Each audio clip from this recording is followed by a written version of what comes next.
또 그가 수정같이 맑은 생명수의 강을 내게 보이니 하나님과 및 어린 양의 보좌로부터 나와서 길 가운데로 흐르더라.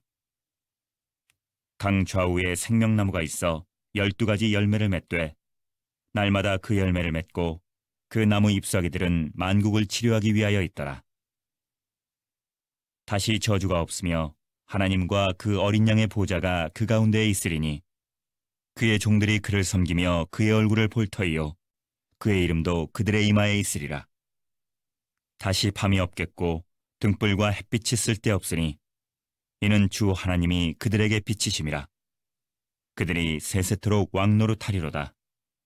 네, 오늘은 선거일입니다. 그렇죠? 우리나라의 앞으로 5년을 이끌어갈 지도자를 뽑는 날이에요. 사실은 제가 이 날짜를 보고 제목을 정한 때는 약간의 시의적절하다. 제 마음대로 시의적절하다 이런 생각을 했어요. 선택, 선택. 우리 오늘 지도자를 뽑는데 사실 우리의 매 삶이 선택이잖아요. 그래서 하나님이 원하시는 선택을 할 수 있는 것이 우리의 삶의 목적이 되어야 되겠다 이런 마음이에요. 그래서 우리가 첫날에는 타협할 것이냐 싸울 것이냐 갖고 선택을 하는 이야기를 했고요. 그리고 어저께는 짐승의 표를 팔과 이마에 받고 살 것이냐 아니면 쉐마 이스라엘아 들으라 하는 그 하나님의 말씀을 이마와 손에 받고 살 것이냐 선택해야 된다라고 여러분께 말씀드렸어요. 당연한 답은 우리는 뭘 선택해야 될지 알아요. 근데 그 선택을 하면서 나가는 삶이 쉽지는 않아. 세상이 호락호락하지 않거든요. 우리를 가만히 내버려 두질 않거든요. 어떻게든 끌어내려서 타협하게 만들고 돈과 물질 의지하게 만들고 이 땅에 거 추구하게 만들어요. 그러나 우리는 끝까지 잘 선택합시다. 우리가 결단하고 나가면 분명히 하나님께서는 우리를 도우시고 우리 안에 함께 계신 성령님은 우리에게 능력을 충분히 이길 능력을 우리에게 부어주실 줄로 믿습니다. 이제 우리가 지난주까지 지난 시간까지 16장까지 한 거예요. 네, 잘 모르셨죠? 네. 하여튼 16장까지 하고 이제 오늘부터 17장부터 쭉 얘기를 들어나갈 거예요. 참 대단하죠. 3일 만에 요한계시록을 다 하는 거야. 네. 자, 17절부터 17장부터 19절에는요. 음녀 바벨론이 나와요. 이게 그 바벨론 하면은 우리 신천지가 굉장히 잘 쓰는 용어예요. 그렇죠? 바벨론. 그래서 기존에 지금 있는 교회들은 다 바벨론이야. 바벨론 교회라고 그러죠. 네. 제가 말씀드렸지만 다 틀린 건 아니라고. 실제로 바벨론화된 교회들이 있다고. 돈을 쫓아가고 사람 쫓아가고 이 땅의 명예와 이 땅의 것들을 추구하는 교회가 지금 이 땅에 있다면 그건 진짜 바벨론이 된 거예요. 네. 그러나 우리 섬김교회를 포함한 여러 교회들이 아직도 살아남아서 피 흘리며 싸우면서 이 땅의 것이 아닌 하나님의 나라를 추구해 가고 있잖아요. 그렇죠? 우리가 싸워가고 있는 교회, 그 교회를 바벨론이라고 할 수는 없는 거죠. 네. 자, 음녀 바벨론이 나와서 이게 이제 그 사탄을 등에 업은 세상 세력이에요. 이들이 용을 타고 순교자들의 피에 취해 있다 이렇게 나와요. 그리고 사실은 이게 이제 로마와 그의 세력을 입은 사람들의 폭정과 폭력과 이런 것들을 이야기하는 건 실제로 많은 순교자들이 났으니까요. 그 순교자들의 피를 먹고 취해 있다, 마시고 취해 있다. 이 표현은 사실은 구약 성서에 이미 많이 나와 있는 표현들이에요. 제가 첫 시간에도 말씀드렸지만 이 요한계시록을 쓰신 분은 구약 성경에 아주 능통해 있어서 구약 성경의 표현들을 이야기하고 있는 거예요.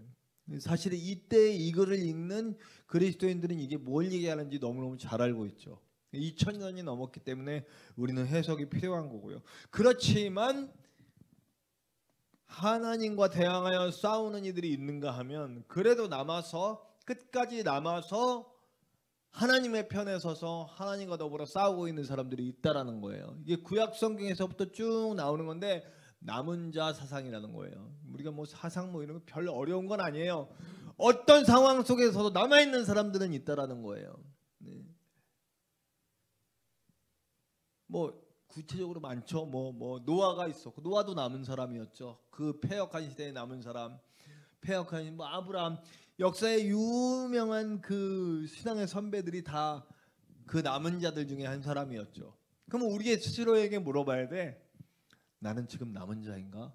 이 땅에서 하나님이 찾고 있는 하나님의 나라를 만들어갈 남은 자인가? 물어볼 수 있게 되기를 간절히 축원합니다. 항상 물어봐야 돼요. 물어보고 내 자신을 돌아보는 게 기독교인이에요.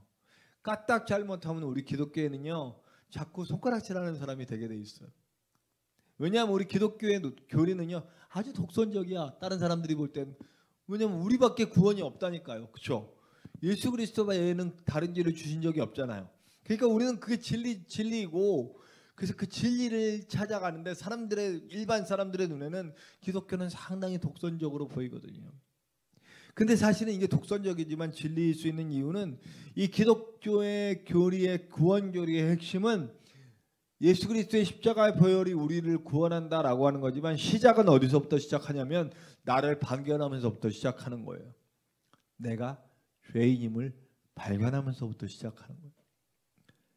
다른 모든 종교들은 자기 안에 구원의 근거가 있어요. 내가 잘하면 구원받아요. 뭐 치성을 드리든지 돌을 닦든지 선을 행하든지 그걸 막 쌓아서 구원을 받으려고 해요. 나의 행동과 나의 행위와 나의 덕으로 구원을 받으려고 그래요. 근데 우리 기독교는 뭐래요? 아무리 네가 덕을 쌓아도 구원받을 수 없다. 아무리 네가 착한 행실을 많이 쌓고 많은 사람들을 돕고 그래도 구원받을 수 없다. 왜냐하면 너의 근본은 죄인이기 때문에. 기독교의 진리는 내가 스스로의 죄인임을 깨닫고 내 죄를 주님 앞에 고백하고 자백하고 엎드러질 때 드디어 구원의 문이 열리기 시작하는 거죠. 그래서 예수 그리스도의 보혈로 씻김을 받고 성령의 내주하심을 입어서 이제 제가 첫 시간과 두째 시간에 얘기한 대로 이제 드디어 성령의 인도하심을 받는 하나님의 사람이 되어지는 거죠. 빌립보서에서는 이걸 뭐라 그러냐면 구원을 이뤄간다 이렇게 표현해요. 받는 구원이 있어요. 내가 예수님을 믿고 나를 죄인임을 발견하고 예수님을 믿고 예수님의 사람이 돼서 하나님의 자녀가 되었을 때 우리는 구원받았다고 그래요. 근데 이 받은 구원으로 끝나면은 그건 아닌 거야. 이뤄가는 구원이 돼야 돼. 그 다음엔 뭐냐면 성령의 인도하심 따라서 우리가 지금 이 요한계시록에서 말하고 있는 이 명제들을 이뤄가면서 나가는 거예요. 세상과 타협하지 않아. 돈과 힘과 그 논리에 굴복하지 않아요. 비굴해지지 않아요. 세상에서 당당하게 살면서 나를 통해 사람이 살고 나를 통해 사람이 위로를 받고 나를 통해 하나님이 드러나는 일을 해가는 것. 제가 말씀드린 대로 착해서 구원받는 게 아니고 구원받았기 때문에 착해지는 거예요. 쉽게 얘기한 거예요. 그냥 되게 쉬운 얘기지만 또 어려울 수도 있는 얘기예요. 어쨌든 우리는 점점 태초에 하나님이 만드신 그 하나님의 형상을 회복하면서 나아가는 이뤄가는 구원을 살아가야 한다는 거죠. 제가 어저께도 간증드렸고 그저께도 간증드렸듯이 그런 과정에서도 수시로 세상의 논리에 굴복하게 만드는 사단의 손에 굴복할 때가 있어요. 그러나 성령은 우리를 그 상황에 끝까지 내버려 두지 않아요. 일어날 수 있도록 힘주시는 분인 줄로 믿습니다. 저는 참 감사한 게요. 제가 파주에서 하늘동산교회를 사임한 때가 2014년 8월이에요. 그리고 저는 이제 전문 사역을 하려고 그랬어요. 뭐 저가 설교하는 거 청소년들 앞에서 하시는 거 봤으면 아시겠지만, 저는 마이크만 돌려도 애들을 웃길 수 있었어요. 마이크만 돌려도 웃고 이 자세만으로도 웃길 수 있는 그런 웃기고 울리고 하는 재능이 있었어요. 그래서 나는 그걸 사용하려고요. 실제로 제가 2004년에 안수를 받았거든요. 2004년에 안수 받을 때쯤 안수 받고 나서 수많은 스카우트 제의를 받았어요. 제가 웨슬레 그 전도학교에서 어린이 청소년 강사를 하고 있었으니까요. 근데 욕망 때문에 제가 여기로 온 거죠. 큰 교회 목사가 되고 싶어서요. 하나님이 아주 그냥 오지게 때려쳐가지고 그냥 오지게 쳐맞고 네, 아주 그냥 완전 폭망해가지고 지금 그래서 사람 됐어요 다시. 그래서 하나님의 사람이 될 수 있어. 그리고 그만두고 이제 저는 전문 사역을 해야 되겠다고 그런 쪽으로 이제 원수를 한 100군데를 넣었는데 예, 안 돼요. 왜냐면 이미 47살이기 때문에 47살짜리 교육 목사를 찾는 데가 어디 있어요? 없죠. 그래서 임지를 못 찾았어요. 1년 동안. 1년 동안 임지를 못 찾고 헤매고 그래서 순대 배달을 그때부터 일을 하기 시작한 거예요. 제가 순대를 배달했어요. 순대를 배달하면 그 이제 지금은 안 그래요. 지금은 일하는 게 너무 당연스러운데 저는 평생 목사는 이중직하면 안 된다 이런 말을 들으면서 살았어요. 그것도 아주 성경적이지 않아요. 그럼 바울도 잘못된 거잖아. 바울도 이중직이에요. 바울은 절대 교회에서 헌금 받지 않고 교회 물론 가끔씩 보내주는 그 선교헌금을 받고 일을 했지만 대부분은 자기가 스스로 생계비를 해결하면서 전도를 해나갔던 사람이 바울이잖아요. 천막 지어서 팔면서 같이 브리스길라와 아글라와 같이 글을 하면서 살았잖아요. 바울도 그렇게 살았는데 근데 처음에는 그 1년 동안 순대 배달하는 동안 어떤 사실 제가 이제 순대를 싣고 아침에 6시 반에 나가서 순대를 잔뜩 실어요. 제가 그때 아는 게 뭐냐면 야 1톤 트럭에 2톤이 들어가는구나. 네. 아까 우리 저기 장로님이 물건 싼 거죠. 물건 싼데 저 굉장히 노하우가 있습니다. 1톤 트럭에 2톤이 들어가는구나. 들어갑니다. 네. 충분히 들어갑니다. 그리고 이 우리나라의 포토와 봉고 외에 다른 어떤 탑차나 이런 차들이 정착을 못한 이유가 있대요. 우리나라 사람들은 진짜로 1톤 트럭에 2톤을 실는데 다른 외국 차들은 견디질 못하는 거야. 근데 우리나라의 포토와 우리나라의 봉고는 그걸 견뎌요. 그 여지껏 살아남아 있지. 그래가지고 네, 그 2톤을 싣고 나가면 어떤 일이 벌어지냐면 이게 코너 돌 때 제가 이렇게 기울어지는 게 내가 몸으로 느껴져. 이게 야 아주 생활에 아주 저기가 된 그걸 돌리고 이제 돌려요. 비 오면은 근데 그렇게 돌리는 동안 그 제 차는 부흥회가 막 이루어져요.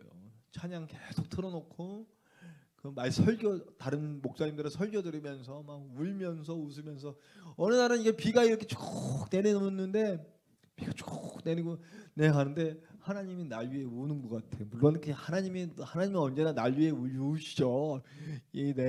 날 위해 우시는데 비 내린 거야. 비 내린데 내가 그렇게 느끼는 거예요. 내가 그렇게 느끼는 거야. 하나님이 날 위해 우시는 것 같고 또 화창한 날 하나님 날 위해서 웃으시는 것 같고 울고 웃고 아유 하여튼 그러면서 다녔어요. 다니고 이제 드디어 홍천에 가서 정말 하나님께서 거기서 저를 또 많이 바꿔주셨어요.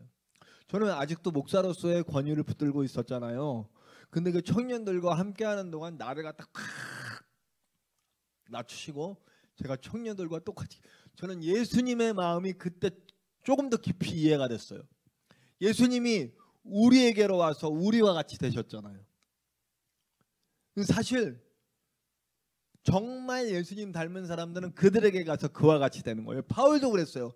바울은 유대인들에게 갈 때 유대인처럼 가고 헬라인들한테 갈 때는 헬라인들처럼 간다. 난 그들처럼 되어서 그들 속으로 들어가서 그들과 하나가 되어서 그들의 안에서 사역을 하는 거예요. 원래 그리스도인들은 그렇게 돼야 돼요. 예. 그렇다고 해서 어디 도박판에 가서 도박치고 이제 도박꾼처럼 된다고 도박치고 그런 얘기는 아니에요. 절대 무슨 얘기인지 아셨죠? 내가 어디 가서 술자리 있는데 술자리니까 나도 그들처럼 돼야 되겠다고 술꾼처럼 돼야 되겠다고 술꾼 가서 술꾼 되시라는 얘기가 아니에요. 그렇죠? 그들의 아픔과 그들의 눈물과 그들의 고민과 그들의 모든 것들과 공감할 수 있는 자리로 들어가라는 얘기예요. 같이 가서 술 마시고 이거 고스톱치고 이러라는 얘기가 아니에요. 그들처럼 된다는 얘기는 그들의 아픔과 그들을 공유하면서 그들을 치유할 수 있는 사람이 되는 거죠. 제가 홍천에 가서 청년들과 청소년들과 어린이들과 그들과 같이 되면서 그들의 친구가 되어주고 그러면서 제가 많이 내려놨어요. 많이 내려놓으면서 나를 만들어 주셨구나. 다 모든 일이 하나님이 하시고 계시구나. 그러다가 제가 이제 감리교회에서 이름이 지워질 위기가 왔어요. 감리교회에서 떠나 있는 시간이 감리교회에 소속되지 않은 시간이 오래됐잖아요. 그때쯤 이미 홍천에서는 사역, 제가 계획했던 사역들이 마무리 단계였어요. 뭐였냐면 저는 홍천 학교를 복음화를 시켜야 되겠다라는 마음을 갖고 교사들, 그 홍천의 교사들과 연합되고 해서 학교 5개의 학교가 있어요. 홍천여고, 홍천고, 홍천여중, 홍천남중, 그리고 홍천농고 5개 중고등학교가 있는데 서클이 하나도 없는 거야. 서클이. 근데 기독교 선생님들이 모여서 거기서 기도 제목이 뭐냐면 홍천의 서클을 각 학교마다 서클들을 만드는 것을 비전으로. 저도 그 비전 같았다. 그래서 같이 모이기 시작한 거예요. 그 홍천 지역의 기독교 교사 모임과 모이게 돼가지고 가장 먼저는 교회 옆에 있는 홍천 여중부터 서클을 만들었어요. 마무리가 됐을 때 이제 김천에 교회가 있다. 저는 이제 조금만 있으면 이제 휴직된 상태고, 우리 감리교회는 휴직되고 3년 있으면 3년 동안 안 돌아오면 퇴회가 돼요. 퇴회는 뭐냐면 이제 쫓겨나는 거야. 감리교 이름에서 지워지는 거야. 이미 휴직되어 있는 상태고 조금만 더 있으면 이제 이렇게 이름이 지워지는, 꽤 오랜 시간 지났잖아요. 하늘동산교회 사임하고 거의 2000년까지 있었으니까, 2020년까지 거기 있었으니까. 근데 교회가 났다는데 성도 2명 있대요. 성도 2명. 일주일 동안 제가 거기서 정말 우리 교사들하고 밤마다 철야 기도를 했거든요. 감사하게도 그냥 저는 뭐 하자 이런 거 안 해요. 여러분, 저는 오늘부터 밤에 철야 기도 할 건데 하고 싶으면 나오세요. 그럼 제가 이제 강단에서 혼자 소예배실 강단에서 막 기도하고 있으면 뒤에서 기도 소리가 같이 들려요. 그럼 와 있는 거야. 와 더 뒤에서 막 같이 뜨겁게 막 기도하고. 일주일 동안 기도하는 거예요. 하나님, 내가 여기 가야 됩니까? 근데 그 일주일 만에 아무 말씀은 없으신데 마음이 그렇게 편해지는 거야. 보니까 그런 식의 응답들이 많더라고요. 이용표도 그랬더라고요. 뭐 AS 로마인가 거기 안 갈라, 가야 됩니까 말아야 됩니까 막 그러는데 마음이 그렇게 편해지더래 기도하는데. 그래서 마음이 너무 편해져서 말씀드리고, 그 제가 나와도 이제 아무 상관이 없어요. 전에는 저 갔을 때는 어린이들도 3명 모이고 청소년들도 2명 모이고 청년부는 아예 없고, 그 큰 교회가 홍천에서는 300명 모이면 굉장히 큰 교회거든요. 홍천이 인구가 8만밖에 안 되기 때문에 굉장히 큰 교회잖아요. 300명 아니야? 안 커요? 아니 별로 안 크지. 자, 한 300명, 그러니까 홍천에서 2번째로 큰 교회였어요. 그 교회가. 그러니까 근데 교육부가 완전히 작잘나 있는 상태였는데 내가 나올 때는 이미 뭐 나 없어도 다 알아서 다 제가 얘기했죠. 집단 지도 체제라고. 그러니까 집단 지도 체제가 좋은 게 지도자 한 명 흔들린다고 흔들리지 않아요. 다 각자 맡은 부서의 리더로 있기 때문에 내가 한 명 빠진다고 뭐, 물론 가지 못하게 하는 그 짧은 기간에 그게 있었죠. 근데 내가 기도응답 받았다. 그러니까 뭐 그냥 오케이 빠이빠이 왔어요. 그게 저는 그때부터 기대는, 이 교회에 가면 엄청나게 부흥이 일어난다 뭐 이런 기대는 아예 없어. 그냥 어떤 기대가 있냐면 이 교회에서 나한테 무슨 일을 하실까, 나한테 어떤 일을 시키실까. 사실 갔는데 아주 장애인 수급자이신 목사님이에요. 은퇴하신 목사님인데 이제 성도처럼 나오시는 거예요. 그리고 그분 따라 나오는 정말 7년 됐는데 완벽한 초신자, 아직도 교회 밥 먹으러 오시는 2분이 있는 거죠. 무슨 일이 있었냐면, 하나님이 여기 날 이렇게 해서 보내. 그 지체 부자요한 그 목사님이 쓰러지셨어. 저랑 밥 먹다가 쓰러지셨는데, 그래서 집에다 모셔다 드리고 왔는데 아무래도 내가 너무 마음이 안 놓여. 그래서 갔더니 돈이 다 쏟아져 나와 있고, 그거 다 정리하고 119 불러서 갔어요. 그랬더니 신부전증이었던 거예요. 신부전. 신장. 처음에는 방광염이라고 그랬어요. 그러니까 방광염이 온대요. 이게 관리를 안 하면 돌아가신다고. 엄청나게 기도를 했죠. 가족들이 포기했어. 막내 동생하고 전화하는데 아이 그냥 죽게 내버려 두지 왜 살렸냐고. 난 또 동생이 그런 얘기를 하는 건 또 물론 수많은 사연들이 있었겠죠. 근데 이분이 그 과정에서 살아나셨어요. 지금도 지난주에도 저랑 같이 볼링 치시고, 네. 목사님은 지금도 얘기해요. 목사님이 그때 와주셨기 때문에, 목회자가 없는 교회였거든요. 목사님이 그때 와주셨기 때문에 내가 살았습니다. 이분이 어딜 뭐 이제 자기가 전에 소속돼 있던 교단에 가서 간증도 하고 그럴 거 아니에요. 그 이분이 꼭 제 얘기를 한대요. 정재건 목사님이 여기 오셔서 내가 살았다. 하나님이 보내주신 분이다. 저는 그러면서 생각했어요.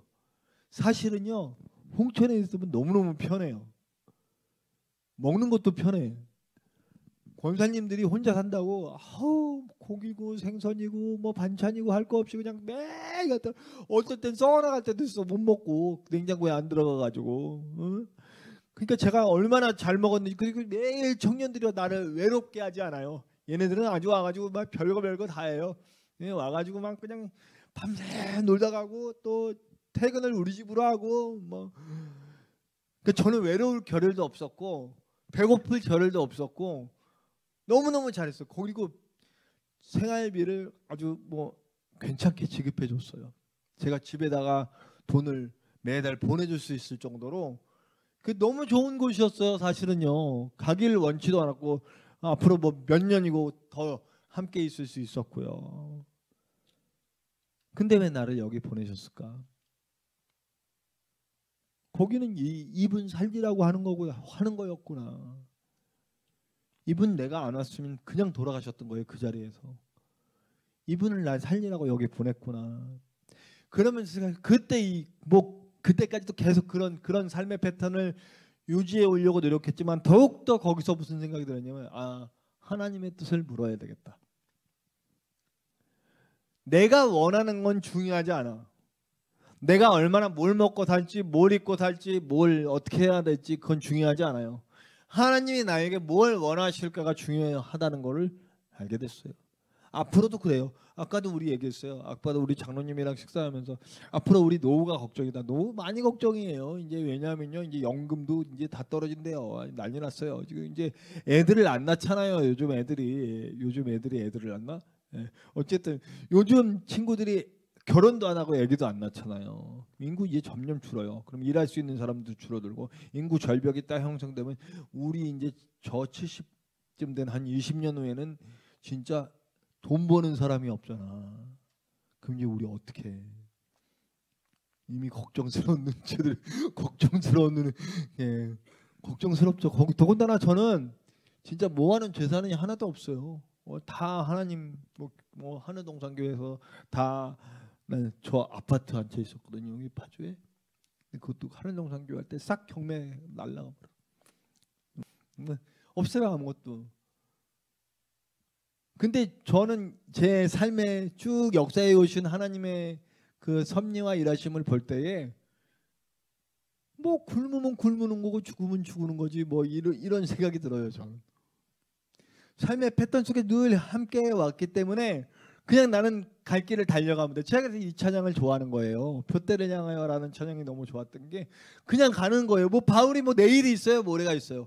그냥 가는 거예요. 그냥 가면 갈 때마다 하나님의 채워주심과 역사하심과 일으키심을 보면서 갔던 거죠. 저는 지금도 놀라운 일들을 경험하거든요. 그렇게 하나님이 역사하셨던 놀라운 일들을 경험하고 살아가요. 끝까지 하나님의 원하심에 집중할 수 있는 저와 여러분들 되시기를 간절히 축원합니다. 그러면서 이제 천년왕국 얘기를 해야 돼요. 이제 말씀 돌아가서 천년왕국. 그 다음에 이제 19장이 되면 어떤 얘기가 나오냐면 마지막 전쟁이 나와요. 아마겟돈 전쟁이 나오거든요.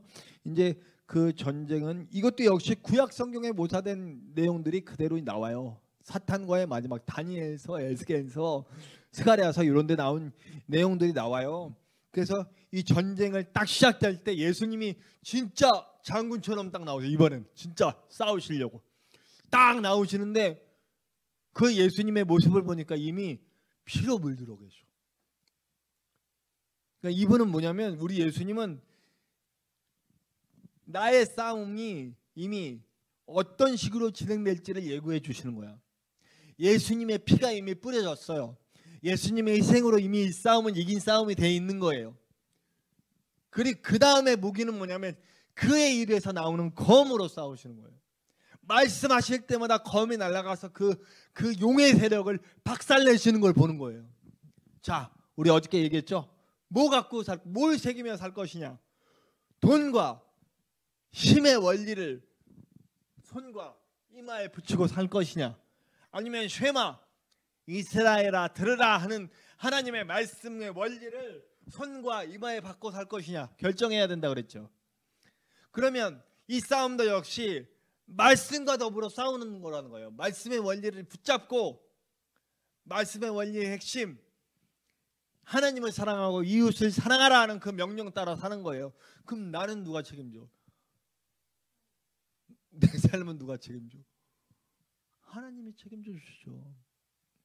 내가 길을 쓰고 애쓰는 것보다 하나님이 채워주심으로 사는 거예요. 저는요 한 가지 간증만 드리면 제가 집 여기 파주에 살 때 월세 보증금 다 까먹고 이제 저는 가족들한테 얘기를 안 했어요. 왜냐하면 가족들에게 알리면 가족들이 스트레스 받고 힘들어 하니까요. 그래서 그 모든 그 재정의 어려움들을 한마디 안 하고 그냥 제가 갖고 있었어요. 근데 15일 후에 집을 나가야 돼. 보증금 다 까먹었기 때문에 월세 못 내가지고. 근데 갈 집이 없잖아요. 집 바깥에 나잡게 생겼잖아요. 그거 하나님께 기도하는 거예요. 하나님, 이제 그때는 이미 많이 이제 무너지고 박살난 상태였단 말이에요. 그러니까 이미 제가 자살하려고 했던 얘기는 했죠. 또 안 해도 되죠. 얘기하면 또 어차피 했던 얘기 또 그 단계 넘어서서 이제 내가 서서히 하나님 쪽으로 내 안에 있는 내 욕망을 내려놓기 시작하고 하나님의 것을 추구하던 시기였어요. 그런 상황에서도 역시 이런 일은 벌어지는 거죠. 이렇게 어려운 일은 하나님 어떻게 하면 좋습니까? 역시 마음에 편안함을 주세요. 걱정하지 말어. 근데 장로님이 그 당시에 세워진 우리 장로님이 400만 원을 들고 오셨어요. 400만 원을 들고 오셔서 목사님 이걸로 어떻게 좀 보태십시오. 헌금을 하시더라고. 너무 감사하죠. 그분도 굉장히 어려운 분인데 아까 말한 경례 아버지, 네, 경례를 아시더라고. 네, 경례 아버지. 그분이 400만 원을 마시고 또 권사님이 한 200만 원, 600만 원이 있어요. 600만 원으로 여기 어디 들어가요? 알아봤어요. 보증금 600만 원으로 들어갔어야 했는데 봤더니 저쪽에 허름하게 이렇게 다 묻어가는 집 거기 500만 원 보금주금 내고 들어오라더라고요. 애들하고 갔다가 애들이 울어. 아빠 우리 여기 살아야 돼.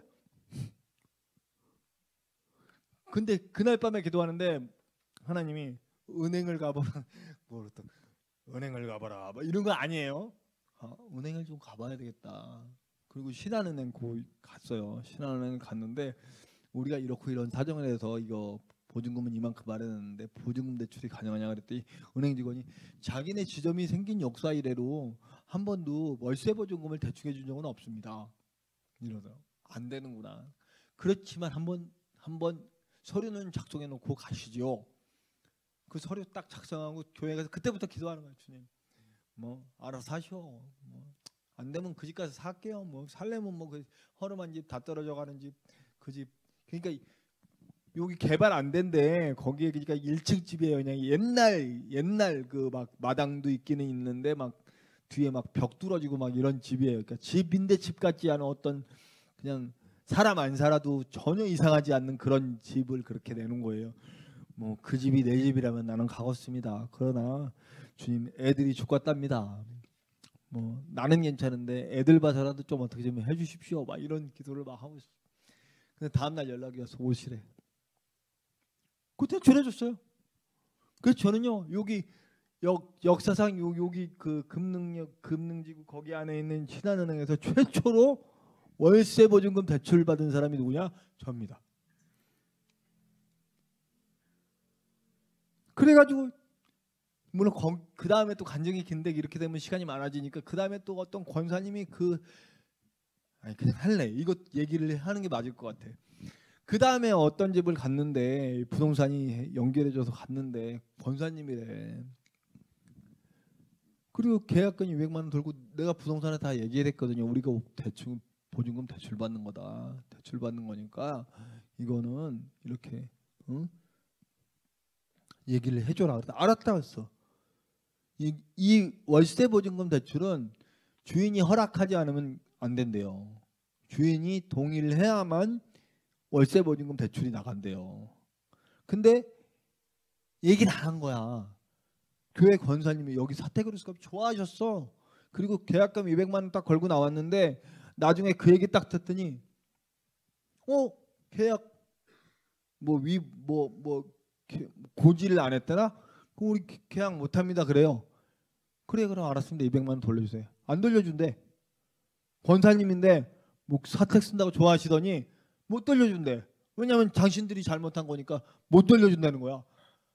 아이고 주여. 이게 뭔 또 난립니까 이게. 아니 교회 권사님이 목사 사택으로 쓴다는 집을 좋아하시더니 200만 원 그거 먹으려고 그 돈이 없어서 월세 보증금 대출 받는 사정이 어떤지 뭐 알지 몰랄지는 모르지만 그 돈 200만 원을 먹겠다고 안 된다고. 아이고 주여. 이게 그리스도인의 모습이거든요. 지금 현재. 그리고 그 돈 갖고 20만 원 11조 하시겠죠?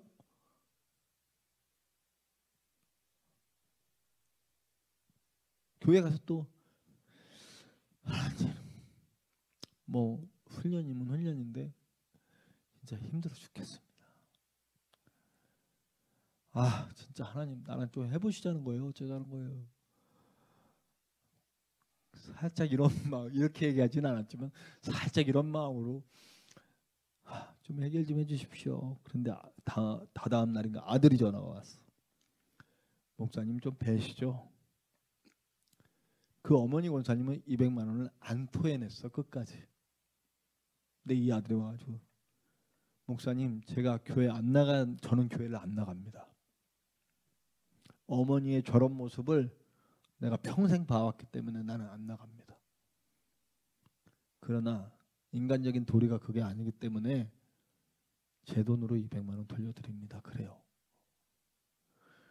너무 가슴이 찢어지고 감사하기도 하지만 아들 손을 내가 딱 붙잡고 정말 너무 감사합니다. 저희는 이게 피 같은 돈, 눈물 같은 돈이었습니다. 어머님 같은 분들만 계시지는 않아요. 물론 뭐 그게 기분 나빴을지 좋았을지는 어떨지도 모르겠어요. 어머니를 나쁘게 계시니까. 정말 이 땅에는 정말 좋은 그리스도인들 얼마든지 있습니다. 제발 그런 분들 만나서 다시 한번 교회로 돌아오시기를 바랍니다. 그런데 네 알겠습니다. 그래서 200만 원을 받아서 이제 좋은 허락하는 집 찾아서 들어갈 수 있게 됐어요. 딱 맞춰서 아주 정확하게 맞춰서 들어갈 수 있게 해주셨어요. 그런 일들을 아주 종종 겪습니다.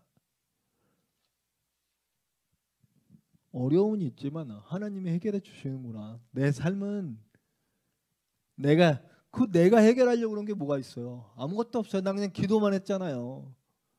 순조롭게 이루어지진 않았지만 하나님은 이런 식으로라도 역사하시는구나. 그래서 내가 많은 분들의 간증을 보잖아요. 저는 다른 분들의 간증이 굉장히 저한테 도움이 많이 돼서 간증을 많이 보거든요. 근데 저만 이런 간증이 있는 게 아니고 정말 이런 간증들이 너무 많으시더라고. 아주 하나님이 좀 이렇게 좀 쪼시는 게 있어. 우리 하나님이 이렇게 그냥 순조롭게 순탄하게 하지 않으시고 잘 쪼셔서 나를 애간장을 태우신 다음에 하고 주시는 경향이 없지 않아 있어. 그러니까 여러분 포기하지 않고 끝까지 매달리는 건 중요한 것 같아요. 하나님은 절대 우리의 삶을 외면하지 않거든요. 내가 하나님께 드리그로 작정하고 나는 하나님 사랑하고 이웃 사랑하며 살겠습니다 하면 하나님은 내 삶 책임져 줘요. 저는 더 좋게 됐거든요. 사실은요. 어저께도 들어가서 제가 이제 일 안 하니까 너무 좋아서 이렇게 밤에 딸하고 아들하고 앉아가지고 2시까지 얘기를 했어요. 근데 우리 딸은 아빠 있잖아. 내가 이렇게 얘기한다는 거 친구들한테 얘기하면 진짜 놀란다. 아빠랑 딸이랑 그렇게 얘기를 한다고? 아빠랑 딸이랑 이렇게 새벽 2시까지 막 얘기하고 막 모든 고민 다 털어놓고 막 그런다고? 아빠가 막 그렇게. 사실 제가 진짜 그냥 인간적으로 성공했으면 절대 그런 아빠는 안 됐을 거예요. 우리 가정이 이렇게 회복되진 않았을 거예요. 여전히 나는 폭군 같은 아빠였을 거고 집사람과 저의 관계는 아주 거지 같았을 거예요. 서로 죽지 못해서. 어저께 우리 딸과 아들이 진짜 요즘 엄마 아빠 대화하는 거 보면 진짜 무슨 부들부들 하더라. 옛날에 막 칼 서로 집어던지고 표창 던지고 막 그냥 막 활 쏘고 난리였는데 요즘은 부들부들하다. 엄청 좋아졌어. 물론 엄마의 잔소리는 줄지는 않았지. 우리 애들이 알더라고. 감사했어. 엄마의 잔소리가 많은 건 너희도 알고 있구나. 근데 요즘은 난 그 잔소리가 너무 그립다. 이러면서 더 좋게 만들어 주셨어요. 사실은요. 제가 성공한 것보다도 망했기 때문에 좋은 게 이렇게 많더라고요. 서로 애틋해지고 떨어뜨려 놓으심으로써 그런 효과도 있어요. 사실은요. 가끔씩 부부가 떨어질 필요는 있겠구나 뭐 이런 생각을 했는데 떨어뜨려 놓으니까 그렇게 서로 보고 싶어 하는 거야. 그냥 같이 부전할 때 서로 못 잡아먹어서 안달이더니 요즘은 그렇게 그냥 뭐 서로 우리 집사람이 평생 사랑한다는 말 안 하거든요. 근데 50살 넘어서 제가 사랑한다는 말을 꿰듣고 있습니다. 네, 부럽죠? 네. 오늘 어마무시하게 부러우실 거예요. 네. 사랑의 미러가 왔다 갔다 합니다. 사실 오늘도 카톡으로 주고받았습니다. 여보 사랑해 보고 싶어. 나도 사랑해. 왜 이렇게 힘들어 하시는 거야 도대체?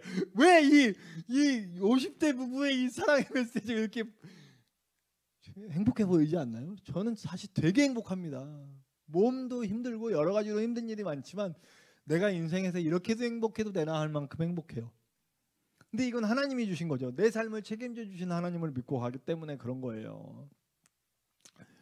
우리는 싸울 작정하고 가는 거예요. 이 싸움은 여러분 마지막 날까지 계속되는 거예요. 이 싸움은.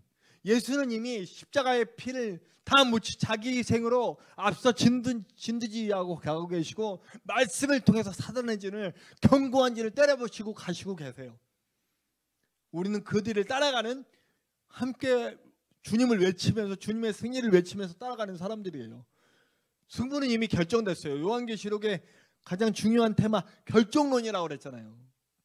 여러분 저는 가끔 재방송으로 2002년 한일 월드컵 16강전 이탈리아전을 가끔 봅니다. 그럼 이미 불끈 먹고 쏟아요.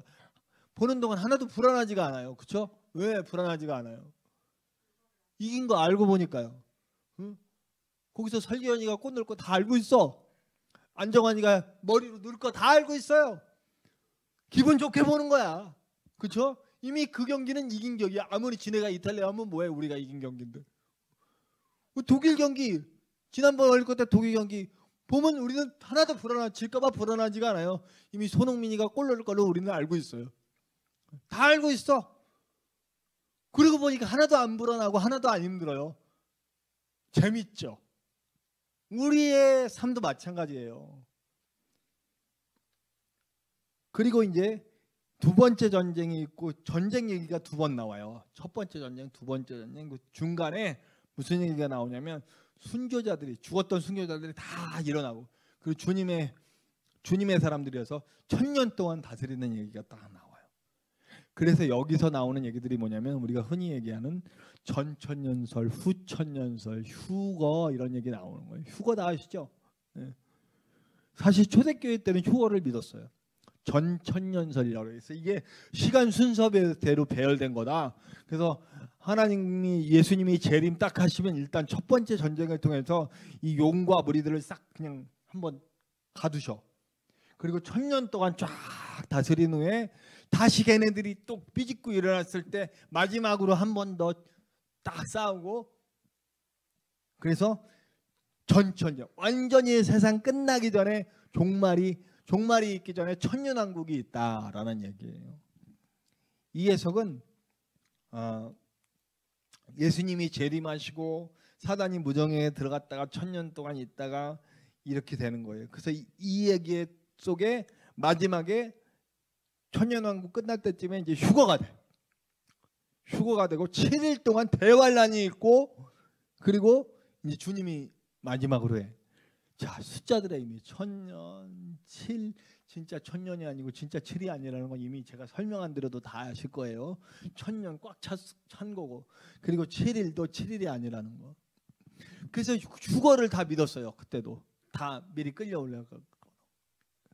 근데 현대 해석은 휴거가 과연 성경적인 해석으로 맞는 걸까라는 얘기를 하는 분들이 대부분이에요.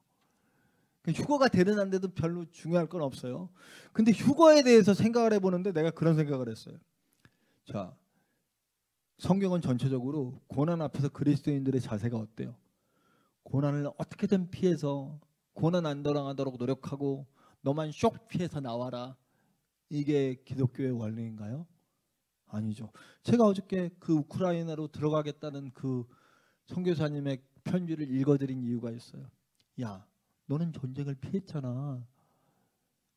뭘 거길 또 들어가? 죽으려고 들어가? 쇽 피해. 휴거하고 다를 거 없죠. 여기 지금 지상에는 지금 엄청난 환난을 당한 수많은 사람들이 여기 있는데 믿는 사람들 쇽 가면 누가 전도해? 그건. 저는 옛날에 제가 그런 휴거를 믿을 때, 저는 사실 요즘은 이단이라 그러지 말아요. 이거 되게 정통적인 교리니까요. 네. 휴거를 믿을 때는요, 저는 그랬어요. 주님, 나는 좀 남겨주시죠. 되게 멋진 건데 별로 안 멋있어 하네. 네. 저는 휴거할 때 저는 여기 일단 일당에 남겠습니다. 7년 환난 동안 나는 복음 전하고 다닐랍니다. 죽더라도 전하겠습니다. 내가 말하고도 얼마나 멋진지. 휴거가 있을지 없을지 정확한 건 아니에요. 이 성경 논리상 성경에 이거를 시간적인 배분이라고 보니까 그 얘기가 나온 건데, 들려 올라감을 받는다는 게 정말 마지막 때 휴거 같은 거, 마지막 때에 정말 주님이 부르시는 마지막 때 그 최종장에서 하는 얘기인지 그건 의견이 분분해요. 그러나 휴거가 지금까지 알아왔던 우리의 원리대로는 성경의 원리와 배치되는 거 아니에요? 그렇죠? 정말 그리스도인이라면 주님 휴거할 때 나는 좀 남겨주십시오 해야 되는 거 아니에요? 여기 있는 사람들 불쌍해서 나 못 가겠습니다. 여기서 죽더라도 영원한 그 나라를 바라보면서 나는 여기서 끝까지 좀 싸울게요. 저 불의한 정권과 저 악의 세력, 용의 세력과 끝까지 싸워서 여기 한 명이라도 더 구원해서 갈게요. 조금만 참아주세요. 그래야 되는 게 진짜 그리스도인이 아닌가요? 근데 언제부턴가 교회에서 공포를 팔아먹기 시작했어요. 피하래, 도망가래. 고난 앞에서 피하고 도망가라는 걸 자꾸 가르쳐줘요. 물질 축복, 그런 축복 받아서 떵떵거리고 잘 살면 축복받았대. 누구는 목사님 양복 사줘서 잘 됐고, 누구는 부흥 강사님 구두 사줘서 잘 됐고, 다 그게 복이래. 그래서 목사님 차도 사드려야 되고, 목사님 뭐 골프채도 사드려야 되고, 목사님 골프 회원권 티켓도 끊어줘야 되고, 목사님 아들 대학 등록금도 대줘야 되고. 이게 지금 제가 실제로 있는 얘기들 하는 거예요. 아주 기겁한 얘기지만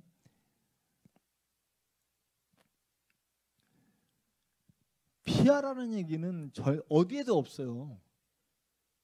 고난을 피하라고 그러지 않아요. 성경은 절대로. 고난에 부딪히라고 그래요. 고난과 싸우라고 그래요. 근데 단서가 붙죠. 싸워. 그 자리에 나도 있다. 너 싸워. 혼자 싸우는 거 아니야. 나 거기 함께 있다. 이 싸움 지는 싸움 아니고 이미 이겼어. 안정환이 골 넣을 거야. 알고 있잖아. 이탈리아 그래 쎄. 저 용의 세력 쎄. 그렇지만 네가 이길 거야. 안정환이 꽃 넣는 것처럼 네가 싸워 이길 거야 라고 가르쳐 주신다고요. 거친 파도가 날 향해 와도 이미 나는 자존감이 채워져 있어. 그까이 파도. 그러면서 그 위에서 서핑 타는 거죠. 얼마나 멋들어집니까? 요한계시록은 그 얘기를 하고 있는 거예요. 그래도 사실은 전천년설이 중요한 이유는 뭐냐면요. 전천년설 내용에 들어있는 기본적인 내용은 세상은 계속 더 악해질 것이다 라고 하는 전제를 깔고 있어요. 그렇기 때문에 교회와 성도의 사명은 그 악해지는 세상 속에서 정말 남은 자들이 되어서 끝까지 빛을 비추고 끝까지 그 안에서도 하나님의 사람으로서 살아가는 모습으로 살아야 한다는 다짐과 각오가 이 안에 있다고요. 그래서 초대교회인들은 그 고난 속에 점점 더 실제로 그들이 믿는 대로 로마가 약해진 게 아니잖아요. 몇백 년 걸렸잖아요. 예수 교회가 로마를 점령하기까지 몇백 년 동안 얼마나 수없는 사람이 죽어갔고 얼마나 수없이 많은 잔인한 고문들을 당하면서 죽어갔냐고요. 알잖아요. 그럼에도 그들이 지킬 수 있는 주님 오시는 날까지 우리는 끝까지 살아서 버티고 끝까지 이들과 싸워서 이 세상 권세, 세상 원리와 싸워서 이길 것이다 라는 믿음으로 살아간 거잖아요. 그리고 끝내 이겼고요. 그리고 난 다음에 이겨서 이제 교회가 충만해지니까 이제 17세기 정도에 들어서 성경을 다시 보기. 우리 감리교회의 존 웨슬리가 이 후천연설 얘기를 한 거예요. 후천연설은 뭐냐면 최종장애 천년왕국이 계속 이루어지고 있는 거예요. 성도의 마음과 성도의 삶과 교회 속에서 이미 천년왕국은 이루어지고 있어요. 따라오는 게 아니고 이루어지고 있어요. 그 이루어지는 동안 하나님의 사람들과 하나님의 역사로 세상은 점점 좋아질 거예요. 그런 시각으로 보는 거예요. 그렇기 때문에 교회와 성도는 그 하나님의 나라를 만들어가는데 쓰임받는 자들이 돼야 된다. 내 주변을 점점 하나님의 나라를 만들어가는 거야. 내가 밟는 모든 것 주의 땅이 되고 내가 가는 모든 것 주의 나라가 되도록 만드는 거예요. 교회는 그 일을 하는 거예요. 그래서 사회로 눈을 돌리고 제도를 바꾸고 차별을 없애고 하는 일들을 감리교회가 앞장설 수 있는 이유는 이 사상을 갖고 있었기 때문이에요. 어떤 게 맞아요? 여러분 다 맞아요. 근데 마지막으로 무천년설이라는 게 나왔어요. 이건 근본적으로 후천년설, 그러니까 뭐 천년왕국을 따로 보는 게 아니고 쭉 역사의 흐름 속에서 보는 건 똑같은데 가만히 보니까 이 세상이 점점 좋아진다고 그러는데 꼭 그런 것 같지만은 않아요. 왜냐하면 그 사이에 세계 1차 대전, 2차 대전이면 세계가 쑥대밭이 되는 걸 봤거든요. 세상이 점점 좋아질 줄 알았는데 아니야. 여전히 악해졌다 좋아졌다 악해졌다 좋아하면서 사이클 타면서 안 바뀌더라는 거예요. 그러면 하나님의 나라는 어디서 이루어져야 될까? 먼저 교회와 성도들 안에서 이루어져야 되겠구나. 그래서 교회의 역할을 강조하기 시작한 게 바로 무천년설을 주장하는 사람들. 대부분 요즘은 무천년설 쪽으로 많은 교회들이 많은 신학자나 목사님들이 이걸 따르고 있어요. 근데 세 개 중에 어느 게 맞냐? 몰라요. 어느 게 맞아도 별로 문제될 게 없어요. 그죠? 다 맞아요. 세상에 악해져가는 측면이 있으니까 세상에 악해질 때 우리가 빛처럼 남아야 된다. 맞잖아요. 세상이 좋아지는 면도 있어요. 얼마나 좋아졌어요? 우리나라 얼마나 좋아졌어요? 우리나라 아주 좋아졌지. 나 옛날에 어릴 때 우리 저기 고속도로 따라 속도 위반하면 경찰차가 와가지고 딱 그래요. 저기 고지서 받고 세금 많이 낼래? 여기서 조금 낼래? 아주 그리고 또 뭐예요? 선생님들한테 당연히 존지 내는 거였어요. 학기 시작되면 다 부모님들 봉투 하나씩 갖고 가가지고 다 아이고야 뭐 이런 걸. 지금 그러면 어떻게 돼요? 큰일 나잖아요. 물론 아직도 많은 부정부패가 남아있어요. 그러나 우리나라만 보더라도 굉장히 깨끗하고 좋아졌어요. 어디 길거리에서 그 세금 받는 경찰들이 있어요? 없어요. 옛날에 무슨 동사무소나 이런 데 가서 하면 아주 그냥 딱딱하게 이럴 데 없었어요. 아, 거기 놓고 가세요. 요즘 그러면 큰일 나요. 그렇죠? 그 좋아지고 있잖아요.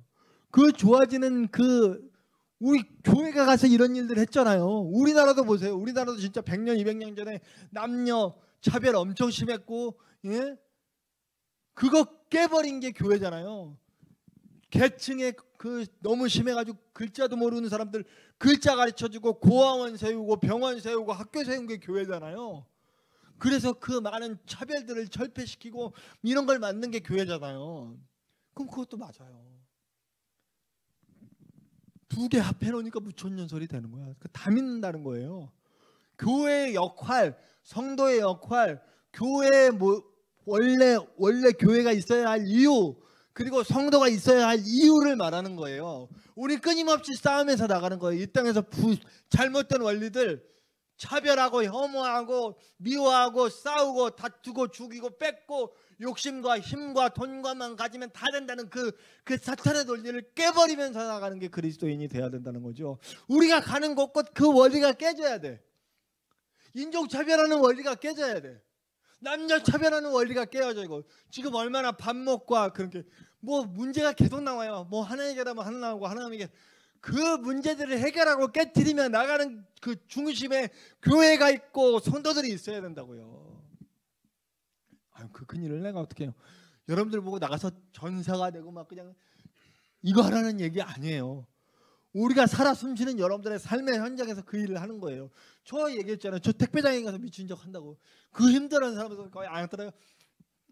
뭐 이러면서 안녕 떨면 아유, 내가 목사님 때문에 웃습니다. 그리고 웃게 만든다니까요. 물론 그걸 되게 실없게 볼 수도 있겠지만 최소한 제가 택배장에 갔을 때 저를 싫어하는 사람은 없어요. 제가 택배장에 갔을 때 그 얘기 하잖아요. 제가 지금까지 이렇게 했잖아요. 이건 여러분들이 해결해 줘요. 맞아요. 알았어요. 목사님 다녀오세요. 저는 그게 너무 좋았어요. 목사님 다녀오세요. 걱정하지 말고 다녀오세요. 저에 대한 신뢰가 있는 거고 서로 쌓아놓은 유대관계가 있었던 거예요. 내가 목사라는 거는. 어떤 친구는 그래요. 목사님 같은 분을 내가 진작 만났으면 진짜 그럼 지금이라도 나가.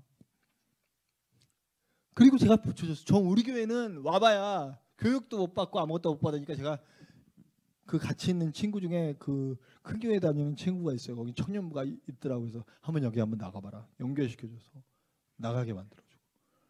그런 일들이 지금 저가 하고 있는 일들 속에서 벌어져요. 그러니까 제가 참 감사한 게 이런 얘기를 하니까 여러분들과 제가 되게 가까워진 것 같잖아요. 목사들은 잘 몰라요. 이런 거. 일터에 나가서 뭐 하고 뭐 어떤 스트레스가 있고 잘 몰라요. 진짜.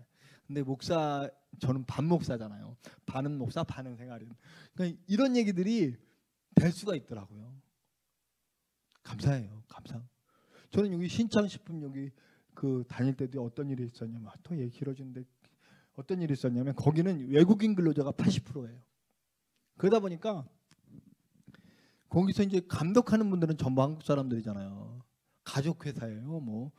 뭐 사장은 장모님이고 뭐 본부장 1, 2는 사위고 또 무슨 전문가는 아들이고 뭐 그리고 사무원들은 다 딸들이고 뭐 이렇게 완전 가족 회사예요. 그리고 밑에는 보니까 공장장은 뭐 사장님 동생이고 사장님 조카가 무슨 뭐 저거고 뭐 다 그래요. 그러다 보니까 가족 족벌 체제로 경영하는데 이제 저 같은 기사들이 있고 공장에서 그 고기를 만지고 순대를 만들고 하는 사람 전부 외국인 노동자예요. 그러다 보니까 무슨 일이 벌어지냐면 진짜 무시하고 진짜 막 욕해대고 막 그래요. 그 중에 한 분이 정말 심하게 하는 분이 있어요. 근데 저는 목사여서 그런지 몰라도 하여튼 제가 제일 먼저 출근해서 제일 먼저 챙기고 그래서 본부장이 나중에 자기가 나 목사인지 모르고 자기가 이제 떨어져서 분리해서 나가려고 그럴 때 저기 정 기사님 저랑 같이 나가시면 안 될까요? 그랬었던 경험이 있어요. 근데 나중에 제가 목사랑 아유 죄송합니다 목사인지도 모르고 막 이랬다고. 그런 적이 있는데 어떤 일이 있었냐면 제가 가서 어느 날 막 폭언과 폭행을 하고 있길래 당신이 일로 와보라고. 그 공장장인가 뭐 그랬을 거예요. 그 사람이 저한테도 야 정기사 이랬어요. 나 47이고 그 사람 43인데. 아주 처음에가 제일 놀란 게요. 나는 고등학교 때 이후로 그런 욕을 못 들어봤어. 야이 뭐 하여튼 뭐 18 강아지 뭐 이런 뭐 별 욕들. 제가 처음 갔으니까 모르니까 실수했는데 25살짜리가 나한테 그러더라고요. 야이 18 강아지야 막 그러면 가슴이 콩닥콩닥 뛰고 막 다리가 후들후들후들후들. 아니 때리지도 않은데 꼭 진짜 때릴 것 같고. 근데 그 사이에 한 제가 1년 있는 동안 분위기가 바뀌었어요. 제가 거기 신우회도 만들고요. 가서 대단한 거를 한 거 같은 그런 느낌이네요. 그래 사람 불렀어요. 키가 작아요 내가. 아까 제가 그런 일들이 가능한 얘기했었잖아요. 그 기사님하고도 있었던 얘기. 그것처럼 일로 와보라고. 당신은 뭔데 그렇게 사람들한테 함부로 대하냐고. 당신 몇 살이에요? 43. 근데 왜 나한테 반말해요? 아니 나 47이에요. 왜 반말해요? 키가 일단 선점해서 높은 위치를. 왜 나한테 반말해요? 당신은 왜 얼마나 잘났길래 저 사람들 자기 집에 가면 귀한 아들이고 당신보다 높은 신분일지 몰라요. 왜 이렇게 함부로 폭행하고 폭언하고 그러는 거예요? 그때 아무 말 못해요. 내가 만약에 당신 그런 거 한 번만 더 보면 나 당신 가만히 안 둬.